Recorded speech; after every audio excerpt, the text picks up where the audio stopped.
pernah ketemu Ustadz ya, di daerah kami bikin lembaga Imam Syafi'i, tapi yang diajarkan Wahabi. Saya tanya sama dia, kenapa pakai nama Imam Syafi'i?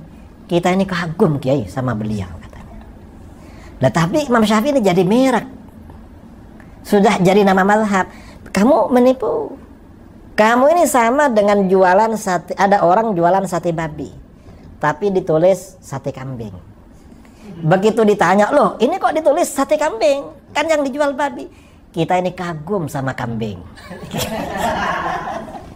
Mereka ini kayak begitulah. Assalamualaikum sahabat taubat. Alhamdulillahillazi hadana lihaza wa ma kunna linahtadiya laula an hadanallah. Segala puji bagi Allah. Tadi pertemukan di video kali ini akan membahas tentang kedua manusia yang kita doakan mereka berdua ini,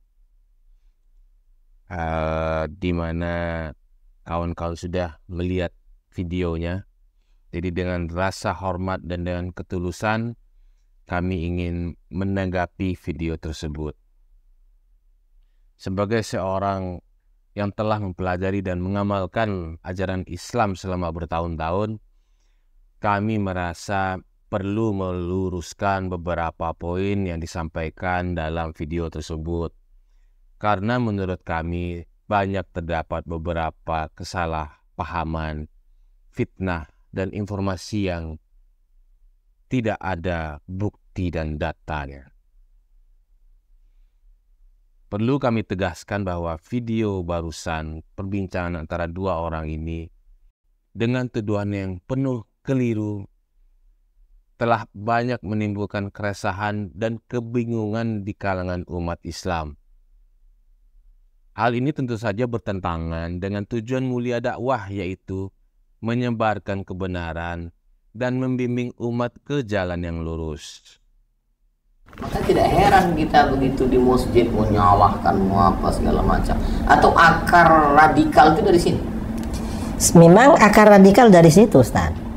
Kan mereka memang kelompok radikal, kelompok orang-orang yang mudah mengkafirkan. Kata Imam Ghazali, itu latar belakangnya kurang pendidikan, kurang belajar. Wahabi ini lebih radikal daripada Taimi. Iya. Dan Taimi ini kan setelah meninggal memang pemikirannya kan mati. Dihidupkan lagi oleh pendiri Wahabi ini. Dan nama ini juga dipakai oleh mereka. Ulama-ulama Wahabi di dalam kitab-kitabnya menyebut bahwa Wahabi ini merupakan anugerah dari Allah. Untuk membersihkan. Anugerah dan hadiah yang luhur. Cuma sekarang pengikutnya malu dengan nama Wahabi. Akhirnya pakai Salafi. Padahal gurunya bangga dengan nama Wahabi. Mari kita simak. Yang pertama adalah mereka memakai istilah Wahabi. Istilah ini memang sering digunakan untuk menunjuk kelompok Salafiyah. Namun perlu diketahui bahwa banyak ulama Salafi yang tidak begitu pas dengan istilah ini. Alasannya ya karena istilah Wahabi ini identik dengan sekte-sekte ekstrem zaman dahulu yang suka mengkafirkan orang lain. Faktanya dakwah sunnah, dakwah salaf yang sekarang ini sama sekali tidak mengajarkan hal tersebut. Membuktikan kalau memang jamaah sunnah ini radikal. Sampai sekarang tidak ada buktinya. Dakwah sunnah, dakwah salaf berlandaskan pada Al-Quran dan sunnah Rasulullah SAW dan tidak pernah mengajarkan kekerasan, apalagi mengkafirkan orang lain tanpa dasar yang jelas. Kami selalu berusaha untuk mengikuti jejak para sahabat Nabi SAW dan generasi terbaik umat Islam salafus soleh dalam memahami dan mengamalkan agama ini. Yang kedua, video orang berdua ini menuduh bahwa dakwah sunnah sebagai dakwah yang radikal. Tuduhan ini tidak hanya keliru, tetapi juga berbahaya. Radikalisme identik dengan kekerasan dan ekstremisme. Sedangkan dakwah salaf dakwah sunnah sama sekali tidak memiliki unsur tersebut. Sekali lagi, mana buktinya kalau memang ada? Kalau memang ada jamaah-jamaah kajian-kajian sunnah yang membubarkan kajian orang lain, yang melakukan tindakan-tindakan anarkis terhadap jamaah-jamaah yang lain. Tidak ada. Kalau ada, berikan buktinya.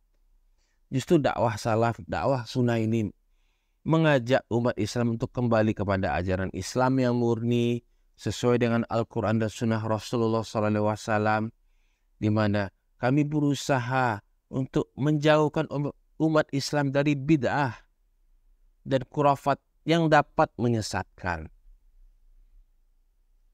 Terus yang ketiga, di video ini juga disebut menuduhkan bahwa dakwah sunnah salaf juga menyebarkan fitnah dan kebohongan. Sekali lagi, tuduhan itu tidak hanya tidak berdasar, tetapi juga menyinggung banyak perasaan, di mana kami selalu berusaha untuk menyebarkan kebenaran dan pengetahuan. Kami takut sama Allah, kami tidak akan berdusta, apalagi berbohong, apalagi menfitnah.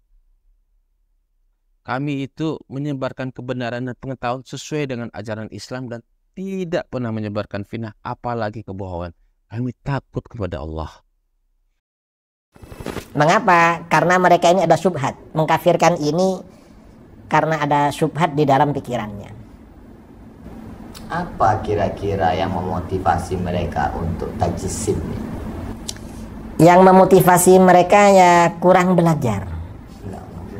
Nggak mau belajar. Tapi dokter. Ya dia dokter bidang apa Ustaz? Akidah di Madinah Al-Munawwar. Lah terus akidahnya akidah apa dokternya? Tentu saja ini bertentangan dengan ajaran Islam yang selalu menekankan persatuan dan persaudaraan. Kami sebagai umat Islam harus saling menghormati dan menghargai perbedaan pendapat serta menghindari perdebatan yang tidak sehat. Marilah kita bersama-sama untuk tidak terpengaruh oleh informasi yang tidak akurat dan menyesatkan. Seperti video dari makhluk yang berdua ini. Assalamualaikum warahmatullahi wabarakatuh.